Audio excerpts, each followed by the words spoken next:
Is your child ready to face the world? ये book है जो डॉक्टर अनुपम सिब्बल ने लिखा है और वो अपोलो हॉस्पिटल्स ग्रुप के ग्रुप मेडिकल डायरेक्टर भी हैं और सीनियर पेडियाट्रिशियन हैं, पेडियाट्रिक गैस्ट्रोएंटरोलॉजिस्ट हैं, हेपेटोलॉजिस्ट हैं। अपना वक्त देने के लिए बहुत बहुत शुक्रिया सर। किडोक्रेसी के ज़रिए कोशिश हम ये कर रहे हैं कि पेरेंट्स को कुछ बता पाएँ और आप जैसे अनुभवी लोग जब किताब लिखते हैं तो उसमें अनुभव होता है, जो केसेस देखे रहते हैं। तो पहले तो इस किताब के बारे में कि क्या आपका बच्चा तैयार है इस दुनिया को फेस करने के लिए, हिंदी में अगर कहें तो is your child ready to face the world. तो आपकी जो किताब है उस किताब के बारे में अगर बताएं, जो पेरेंट्स सुन रहे होंगे, क्या मोटे तौर पे उसमें शामिल करने की कोशिश की गई?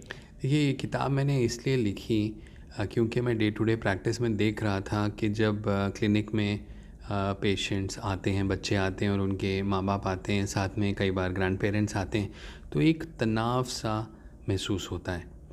बच्चे जो हैं वो एक अलग तरीके से बात आपके सामने, डॉक्टर के सामने रखना चाहते हैं। माता पिता एक अलग नज़रिया रखते हैं, ग्रैंड पेरेंट्स का एक अलग तरीका है उस चीज़ को अप्रोच करने का। तो एक जो कम्युनिकेशन का जो गैप है वो मुझे काफ़ी नज़र आने लगा और फिर मैंने इसके बारे में थोड़ा सोचा और जब सोचा तो रियलाइज़ किया कि जनरेशन जो है, एक जनरेशनल चेंज आजकल बहुत जल्दी आता है। पहले होता था कि 25 साल लगते थे एक जनरेशनल चेंज में। आई थिंक आज तो मेरे ख्याल 5-7 साल में ही जनरेशनल चेंज आ जाता है। तो मैंने सोचा क्यों ना इस बात को ज़रा असेस करें कि हम इस कम्युनिकेशन को कैसे बेहतर बना सकते हैं। तो इस सोच को रखते हुए मैंने फिर ये किताब के बारे में सोचना शुरू किया और इस किताब को लिखना शुरू किया।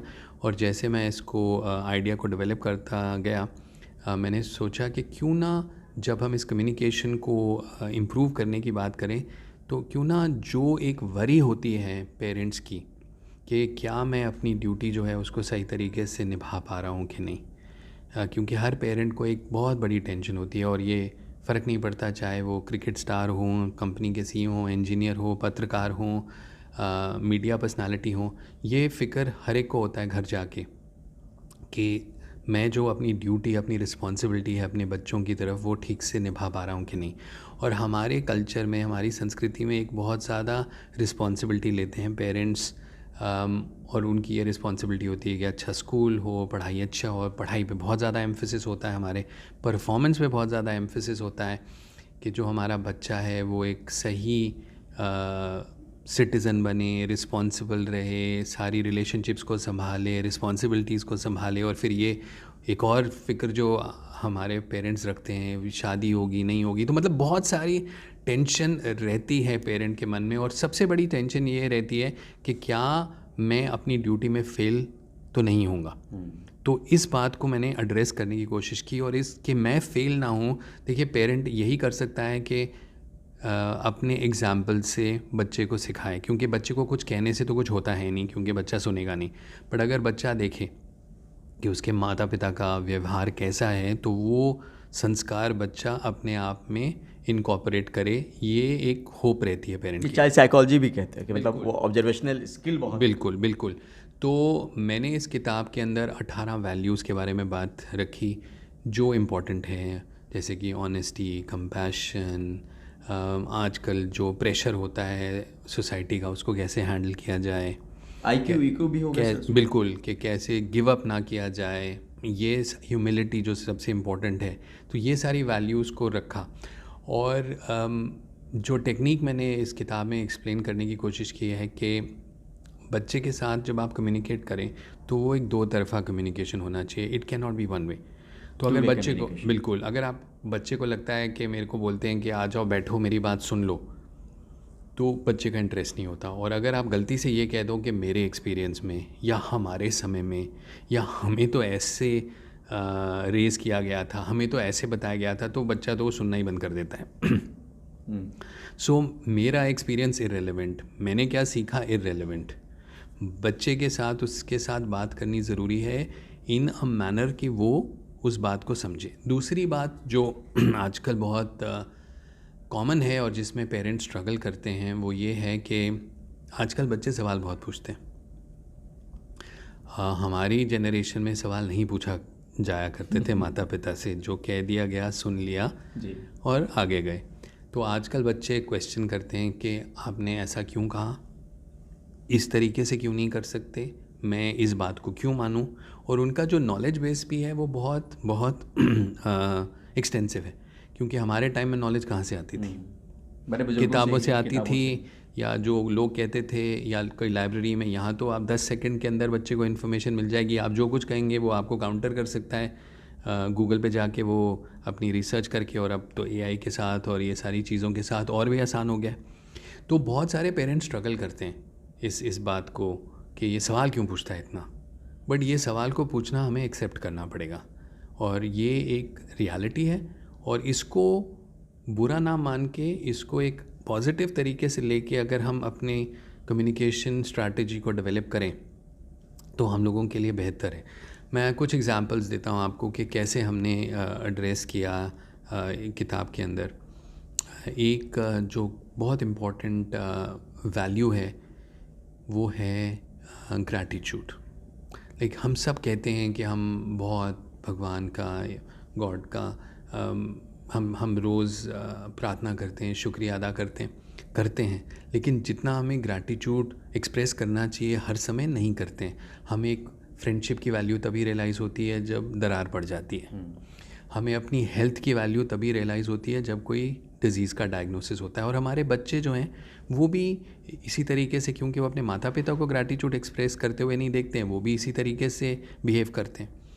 तो ग्रैटिट्यूड जो है ये एक बहुत इम्पॉर्टेंट वैल्यू है। तो इसके बारे में मैंने एड्रेस करने की कोशिश करी, एग्ज़ाम्पल दिया आर्थर एश की लाइफ से, जो एक टेनिस प्लेयर थे, बहुत फेमस टेनिस प्लेयर थे, यूएस ओपन जीता था, विंबलडन उन्होंने जीता था। तो जब उन्होंने अनाउंस किया कि उनको HIV और एड्स हुआ 90s में, तो सब लोग बहुत परेशान हुए, उनके फैंस। और उनका HIV इसलिए हुआ कि उनका बाईपास ऑपरेशन हुआ था, तो तब ब्लड टेस्ट नहीं होता था HIV के लिए, तो ब्लड ट्रांसफ्यूजन के ज़रिए उनका HIV हुआ, एड्स हुआ। और उन्होंने अनाउंस किया कि अब मैं ज़्यादा देर तक नहीं रहूँगा। तो लोगों ने कहा आपको ऐसी बीमारी हुई, why did God have to give such a bad disease. उन्होंने लिखा कि इतने मिलियन बच्चे टेनिस खेलना शुरू करते हैं, उसके अंदर लगभग 5 लाख जो हैं वो प्रोफेशनल टेनिस देखना शुरू करते हैं, 50,000 जो हैं वो प्रोफेशनल टेनिस प्लेयर बनते हैं, 50 विंबलडन पहुंचते हैं, 4 सेमीफाइनल पहुंचते हैं, 2 फाइनल पहुंचते हैं। जब मैंने कप अपने हाथ में रखा था तब तो मैंने नहीं पूछा था वाई गॉड वाई मी। तो आज जब मैं तकलीफ़ में हूँ तो मैं आज कैसे सवाल कर सकता हूँ गॉड वाई मी। तो ये ग्रैटिट्यूड का एक बहुत बड़ा एग्जाम्पल। फॉरगिवनेस होता क्या है कि पेरेंट्स को वो सुनते हैं कि किसी के साथ लड़ाई हुई, वो आर्ग्यूमेंट हुआ, तो फिर एक गुस्सा सा रहता है। वो एक फॉरगिवनेस बहुत इंपॉर्टेंट वर्चू है जो बच्चे नहीं कई बार सीख पाते। तो नेल्सन मंडेला से ज़्यादा क्या बड़ा एग्जाम्पल हो सकता है फॉरगिवनेस का। 27 साल जेल में रहे और जेल से निकलने के बाद कोई मनमुटाव नहीं, कुछ नेगेटिव नहीं। और छोटे थे तो जी, तो उनसे पूछा किसी ने कि don't you hate your oppressors, and he said leaders can not afford to hate clouds your mind. So forgiveness. तो इस तरीके के साथ एग्जांपल्स दिए, और होप तो यही है कि कम्युनिकेशन से एक रिलेशनशिप बेटर हो। लेकिन एक चीज़ जो मैंने सीखी कि जब ये किताब मैं लिख रहा था, इनडायरेक्टली जो इस किताब का एक और पर्पस बना वो ये था कि पेरेंट्स भी बेटर ह्यूमन बींग्स बन सकते हैं इन वैल्यूज़ को अपनी डे टू डे लाइफ में अगर हम ज़्यादा ऊपर आने दें। जी। बात यहाँ पे पेरेंटिंग की हो रही है, ख़ासतौर पे दादा दादी, माता पिता, चाचा चाची, जो लोग भी सुन रहे होंगे, वो कई बार पेरेंटिंग कोच को फॉलो भी करते हैं और उनको देखते भी हैं, उनके वीडियोज़ उनको पसंद भी आते हैं। लेकिन यहाँ पर डॉक्टर अनुपम सिब्बल ने ये कोशिश की है कि अपने अनुभव के आधार पर, उसमें अनुभव भी होंगे सर आपके, उसके आधार पर रखने की कोशिश की। क्योंकि बच्चों के डॉक्टर हैं तो बच्चों की साइकोलॉजी तो नहीं कह सकते, उनके अलग एक्सपर्ट होते हैं, लेकिन आपसे जब मिलते होंगे तो समझ में चीज़ें आती होंगी। और यही बड़ी वजह रही होगी कि एक गैप को जो आपने अनुभव किया होगा उसको किताब में शामिल करने की कोशिश की होगी। बिल्कुल, बिकॉज मैं देख रहा था कि इसकी ज़रूरत है। पेरेंट्स स्ट्रगल कर रहे हैं, बच्चों से ज़्यादा पेरेंट्स स्ट्रगल कर रहे हैं। वो आई थिंक एक जनरेशनल शिफ्ट में फंस गए हैं। उनको जिस तरीके से बड़ा किया गया था वो एक ही स्कूल ऑफ पेरेंटिंग से उनको फेमिलियरिटी है, बट वो स्कूल ऑफ पेरेंटिंग आजकल चलता नहीं है। सो अडेप्ट करने की ज़रूरत है, नए तरीके से, नई सोच से पेरेंटिंग को देखने की ज़रूरत है। और वही मैंने इसमें ड्राइव करने की कोशिश की है इस बात को। डॉक्टर सिब्बल, अगर मैं गलत नहीं तो पेंगुइन ने इसको पब्लिश किया है। जी जी। मोटे तौर पे अगर पेरेंट्स आपने बहुत सारी चीज़ें किताब के बारे में बताई है, अगर कुछ और चीज़ बताएं संक्षेप में कि ये किताब अगर कोई ले उसको क्या कुछ सीखने को मिल सकता है, अगर आई थिंक उसको पहले तो सबसे इम्पॉर्टेंट एक रियलाइजेशन ये होगी कि हम लोग जो अपनी रिस्पॉन्सिबिलिटी है उसको कैसे निभा पाएँ, हम अपने बच्चे के साथ कैसे कम्युनिकेट कर पाएँ, हम बच्चों के साथ अगर कोई वैल्यूज़ हम चाहते हैं वो हम कैसे उनको एक्सप्लेन करें कि उन्हें लगे कि हम एक्सप्लेन नहीं कर रहे हैं लेकिन हम एक्सप्लेन भी कर लें इनडायरेक्ट मैनर से, उनको ज्ञान ना लगे। एग्जैक्टली ज्ञान से बहुत इरिटेशन होती है बच्चों को आजकल। और बहुत सारे उसमें एनेक्डोट्स हैं, लाइफ स्टोरीज़ हैं, बहुत सारे लोग जो वेल नोन हैं उनके बारे में एग्जांपल्स दिए गए हैं जिनसे आजकल बच्चे आइडेंटिफाई करते हैं। जैसे कि मैंने एप्पल और आईफोन के बारे में थोड़ा जिक्र किया है क्योंकि स्टीव जॉब्स की एक बहुत फ़ैन फॉलोइंग है, लोग समझते हैं कि उन्होंने बहुत अच्छा काम किया, एक रेवोल्यूशन लाया, तो उनके बारे में मेंशन किया, क्रिकेट के बारे में मेंशन किया, सचिन तेंदुलकर के बारे में, कपिल देव के बारे में, ताकि जिन लोगों से वो आइडेंटिफाई करते हैं। अमिताभ बच्चन ने उसका फॉरवर्ड लिखा तो एक और वो अगर आप अमिताभ बच्चन जी की जीवन के बारे में देखें तो उनकी जो रिलेशनशिप थी अपने फादर के साथ और अपनी मदर के साथ, आज भी उनके बारे में कितना बात करते हैं, बातों में झलकती है, और वो किस तरीके से एक रेवरेंस के तरह अपने पिताजी और माताजी के बारे में बात करते हैं और क्या वैल्यूज़ जो इम्पोर्टेंट है उनकी ज़िंदगी में क्या उन्होंने सीखा। तो कोशिश तो यही है कि जो भी उसको पढ़े उसको एक टूल किट समझ लें आप, मिल जाए पेरेंटिंग की, जो ये बहुत मुश्किल जर्नी होती है और ये जर्नी किसी के लिए भी सरल नहीं है। और अगर कोई समझे कि मेरा एक बच्चा है तो दूसरे वाले के लिए आसान हो जाती है, तो नहीं, दूसरे बच्चे के साथ अलग तरीके के चैलेंजेस होते हैं। तो एक टूल किट के रूप में ये किताब जो है ये बेनिफिट करे। मैं इसके अंदर ऑफ कोर्स कुछ मेडिकल इश्यूज़ भी एड्रेस करता हूँ जो हमारे लिए बड़े इंपॉर्टेंट हैं, क्योंकि आजकल हम देख रहे हैं कि जो बच्चे हैं उनकी जो ईटिंग हैबिट्स हैं, जो हमें ओबेसिटी के साथ प्रॉब्लम सामने आ रही है और उसके साथ जो इश्यूज़ हैं उसको एड्रेस करने की कोशिश है। और कुछ बच्चों बिल्कुल अदर एक्सट्रीम में चले जाते हैं, उनको अपनी बॉडी इमेज और वेट से इतनी ज़्यादा प्रॉब्लम होती है कि वो खाना छोड़ देते हैं। तो इन सब इश्यूज़ को भी मैंने एड्रेस करने की कोशिश करी है कि जो एक बच्चा जो है उसको एज एन इंडिविजुअल देखा जाए, उसकी physical development, mental development, psychological needs, जो सारा कुछ ज़रूरतें हैं उनको कैसे एक पेरेंट एड्रेस कर सके। क्या आने वाले वक्त में कुछ और किताबें प्लान कर रहे हैं पेरेंटिंग को लेकर, क्योंकि 2015 की ये किताब जहाँ तक मुझे जानकारी है और वक्त और बदला है तेज़ी से, बहुत सारी चीज़ें आपने, क्योंकि किताब लिख चुके हैं तो बहुत सारी चीज़ें और भी इनकाउंटर हुआ होगा उन चीज़ों से जो लगता होगा। नहीं, आई थिंक मैं सोच रहा हूँ इसके बारे में, बट अभी तो मैं एक और किताब लिख रहा हूँ, पीडियाट्रिक गैस्ट्रोएंटरोलॉजी की टेक्स्ट बुक है, वो कंप्लीट करेंगे। उसके बाद एक और मैं को ऑथर हूँ अपने कॉलीग के साथ, एक और किताब लिख रहे हैं। हमें 25 साल हो गए हमें पीडियाट्रिक लिवर ट्रांसप्लांट करते हुए। इंडिया में पहला बच्चा जिसका हमने ट्रांसप्लांट किया था अपोलो अस्पताल दिल्ली में 1998 में, तब वो 20 महीने का था। अब 26 साल बाद उसकी शादी हो गई है, वो डॉक्टर है। तो हम 25 स्टोरीज़ ऐसी लिख रहे हैं जो बहुत मूविंग हैं, जो बच्चे जो हैं जिन्होंने बहुत फ़ाइट करके लिवर ट्रांसप्लांट्स के बाद एक नई लीज ऑफ लाइफ पाई। तो वो किताब आएगी। सो अभी तो ये 2 किताबें इस साल के लिए, फिर देखते हैं। एक चीज़ और समझना चाहते हैं डॉक्टर साहब कि आज के दौर में जो खाने को लेकर चीज़ें हैं और जिस तकलीफ़ के बाद बच्चे पहुंच रहे होंगे आपके पास, उस सूरत हाल में पेरेंट्स को आपकी तरफ से क्या सुझाव है अपने बच्चों के खान पान को लेकर, लाइफस्टाइल को लेकर? आई थिंक थोड़ी सी अडेप्टेशन की ज़रूरत है, बट सबसे इम्पॉर्टेंट बात है कि लीड बाय एग्जांपल। देखिए, अगर आप, कई बार हम देखते हैं कि बच्चा ओवरवेट है, माता पिता भी ओवरवेट हैं, बच्चे के ऊपर फोकस हो रहा है लेकिन माता पिता वो चीज़ें खा रहे हैं जो उनको नहीं खाना चाहिए, वो एक्सरसाइज नहीं कर रहे हैं लेकिन बच्चे को एक्सरसाइज के लिए बोल रहे हैं, तो वो प्रैक्टिकल नहीं है। तो एक तो पूरी फैमिली को कुछ कलेक्टिव डिसीजंस लेने चाहिए अबाउट हेल्दी फूड। जो हमारा कॉन्सेप्ट होता था ना थाली का, इंडियन थाली का, वो एक बहुत अच्छा कॉन्सेप्ट है। अगर आप उसमें देखें थाली में क्या होता है, थाली में सब्ज़ी होती है, थाली में दाल होती है, प्रोटीन का सोर्स होता है, सैलेड होता है, उसके अंदर कई बार अचार भी होता है जिसके अंदर ट्रेस एलिमेंट्स और ये सारी चीज़ें होती हैं, दही होती है जो कि एक नेचुरल प्रोबायोटिक है, और उसके अंदर या चावल होते हैं या रोटी होती है जो एक सोर्स ऑफ कार्बोहाइड्रेट है। तो अगर आप थाली को देखें तो उसमें एक बहुत बढ़िया मिक्स है। कार्बोहाइड्रेट, फैट और प्रोटीन का। उसमें वेजिटेबल्स हैं, उसके अंदर ट्रेस एलिमेंट्स हैं, उसके अंदर मिनरल्स हैं, उसके अंदर विटामिन्स हैं। तो हमारा जो ये कॉन्सेप्ट है जिससे हम दूर चले जा रहे हैं उसको दोबारा एम्ब्रेस करने की ज़रूरत है। आजकल अगर आप किसी भी फैमिली से बात करें तो हमेशा स्टैंडर्ड उनका जवाब आता है, इनको बच्चे को सिर्फ जंक फूड पसंद है। अब आई डोंट अंडरस्टैंड ये जंक टर्म कहाँ से आई, बट क्योंकि अब आ ही गई है तो इसको जंक ही कर देना चाहिए। अगर आप बच्चे बाहर का खाना पसंद करते हैं तो उसके अंदर भी मॉडिफिकेशंस हो सकती हैं कि घर के अंदर अगर वो चीज़ बनाई जाए। बच्चों को आजकल पास्ता पसंद है, बच्चों पिज़्ज़ा खाना चाहते हैं, बर्गर, तो ये सारी चीज़ें घर में बनाई जा सकती हैं। जो चीज़ें हमें बिल्कुल अवॉइड करनी चाहिए, जो आजकल स्कूल कैंटीन्स में और स्कूल में बहुत कॉमन है, वो ये है एरिएटेड ड्रिंक्स, ये जो जूस होते हैं उसके अंदर बहुत शुगर होती है, फिर ये जो स्नैक्स होते हैं उसमें बहुत ज़्यादा सॉल्ट होता है और मालूम नहीं क्या क्या एडिटिव्स होते हैं। और बच्चे जो हैं एक बार उनको एक चस्का सा लग जाता है कि रोज़ स्कूल में जाके खाना ही खाना है। हमने एक स्टडी करी थी साउथ दिल्ली के स्कूल्स में, तो जब माता पिता का इंटरव्यू किया वो तो बोले हमारा बच्चा बिल्कुल सही खाता है, लेकिन जब हमने असेस किया कि स्कूल के अंदर वो समोसा खा रहा है, कचौड़ी खा रहा है, ये पैकेट चिप्स खा रहा है, कोल्ड ड्रिंक पी रहा है, उसका पेरेंट्स को इतना आइडिया नहीं होता। तो हमें ये देखना है कि बच्चा 24 आवर्स में क्या कंज्यूम कर रहा है। दूसरी बात, किसी तरीके की एक्सरसाइज बहुत ज़रूरी है। और लोग कहते हैं एक्सरसाइज के लिए समय नहीं मिलता, समय तो निकालना पड़ता है, समय तो किसी भी चीज़ के लिए नहीं मिलता।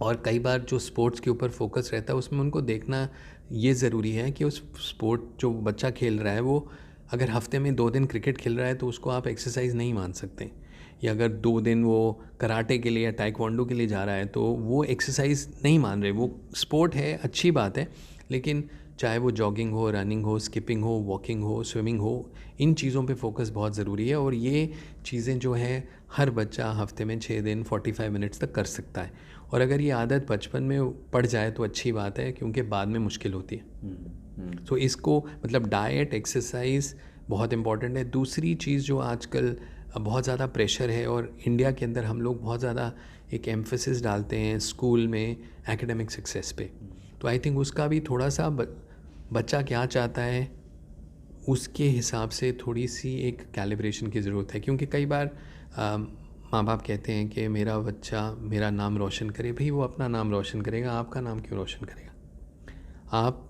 चाहते हैं कि वो इंजीनियर बने, नहीं, उसको इंजीनियर नहीं बनना, उसको राइटर बनना है। आप चाहते हैं कि वो डॉक्टर बने, बट नहीं, उसको म्यूज़िक में इंटरेस्ट है। और आजकल तो 4000 करियर ऑप्शंस हैं, म्यूज़िक में ही 10 ऑप्शंस हैं। तो बच्चे का जो इंटरेस्ट है, आई थिंक उसको अगर नर्चर किया जाए और उसका करियर उस डायरेक्शन में जाए तो एक तो बच्चा खुश रहेगा, वो खुश एडल्ट रहेगा और उसको सक्सेस ज़रूर मिलेगी।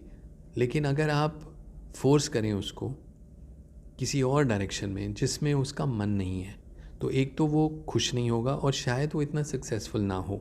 तो ये जो है ये जल्दी छोटे, मैं समझता हूँ प्राइमरी स्कूल में ये बच्चा एक सजेशन दे देता है और मिडिल स्कूल तक तो काफ़ी क्लियर हो जाता है किस डायरेक्शन में जाना चाहता है। मैं ये नहीं कह रहा हूँ कि 15 साल के बच्चे को डिसाइड कर लेना चाहिए कि वो क्या बनना चाहता है, बट किस डायरेक्शन में जाना चाहता है उसके सिग्नल्स तो देता ही है बच्चा। वो पेरेंट्स को समझ लेना चाहिए और उस डायरेक्शन में इनकरेज करना चाहिए, ना कि जो उनके हिसाब से बहुत सक्सेसफुल या स्टेबल प्रोफेशन से। देखिए, स्टेबिलिटी बहुत ज़रूरी होती है ज़िंदगी में, लेकिन वो स्टेबिलिटी का फ़ायदा नहीं है अगर बच्चा खुश नहीं होगा। अगर वो नहीं बनना चाहता है इंजीनियर तो फिर छोड़ दें, let the child do something जिसमें उसका एक इंटरेस्ट है, जिसमें उसकी रुचि है, वो खुद ही उसमें एक्सेल करेगा, आपको कहने की ज़रूरत नहीं है। लेकिन अगर उसका इंटरेस्ट नहीं है तो आप फिर रोज़ कॉन्फ्लिक्ट होगा, आप ज़बरदस्ती कहेंगे ये करो वो करो। और ये जो ट्यूशन क्लासेस अब शुरू हो गई हैं, क्लास 6 में ही IIT की तैयारी शुरू हो जाती है, बहुत ज़्यादा प्रेशर है बच्चों का। तो ये एडजस्ट करना कि बच्चा कितना प्रेशर संभाल सकता है। मैं ये नहीं कहूँगा कि प्रेशर कभी हट जाएगा, वो संभव नहीं है। बहुत कंपेटिटिव वर्ल्ड है, एकेडमिक वर्ल्ड है, मार्क्स काउंट, तो मैं ये बिल्कुल नहीं सजेस्ट कर रहा हूँ। लेकिन बच्चे में कितनी क्षमता है उस प्रेशर को झेलने की और वो कैसे उससे अडाप्ट करता है, ये बहुत ज़रूरी है। क्योंकि अगर आप किसी को बहुत ज़्यादा पुश करेंगे तो उसका फ़ायदा नहीं होता। किस तरह की बीमारी लिए आखिर में सवाल बच्चे आपके पास पहुंचते हैं अमूमन, जब आप देखते होंगे बच्चों को और लगता होगा कि ये लाइफ स्टाइल की गलती जो आपने पहले भी बताई, तो बीमारी किस तरह की शिकायत, जो गैस्ट्रो इंट्रो वाला डिपार्टमेंट है उसमें किस तरह की शिकायत? कुछ तो हम कम्युनिकेबल इन्फेक्शियस डिजीज़ देखते हैं वो तो अब धीरे धीरे कम हो रही है, जो कि अच्छी बात है क्योंकि इतनी सारे वैक्सीन्स हैं।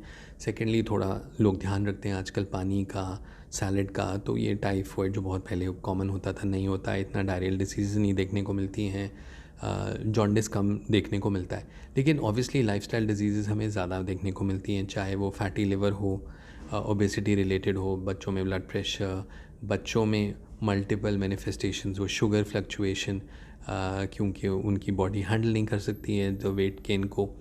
सेकंड जो हम देखते हैं जो स्ट्रेस रिलेटेड है वो फंक्शनल गैस्ट्रोइंटेस्टाइनल प्रॉब्लम्स हैं। हम कॉन्स्टिपेशन, पेट में दर्द, नोज़िया, कॉन्स्टिपेशन एक बहुत बड़ी प्रॉब्लम अब हो रही है। ये कोविड के दौरान हमने काफ़ी ज़्यादा मात्रा में ये देखना शुरू किया था क्योंकि रूटीन ख़त्म हो गई थी। स्कूल के लिए एक पर्टिकुलर टाइम पे उठना, तैयार होना, एक्सरसाइज, लंच ब्रेक, वो सब ख़त्म हो गया था कोविड के दौरान। सो कॉन्स्टिपेशन एक बहुत सामने आया और आई थिंक प्रोसेस्ड फूड बहुत ज़्यादा हम खाते हैं, उसकी वजह से भी ये हो रहा है। एक्सरसाइज नहीं हो रही है, तो फंक्शनल गैस्ट्रोइंटेस्टाइनल प्रॉब्लम्स हम अब ज़्यादा देख रहे हैं, पहले नहीं देखते थे। ठीक है सर, बहुत बहुत शुक्रिया sir, thank you so much.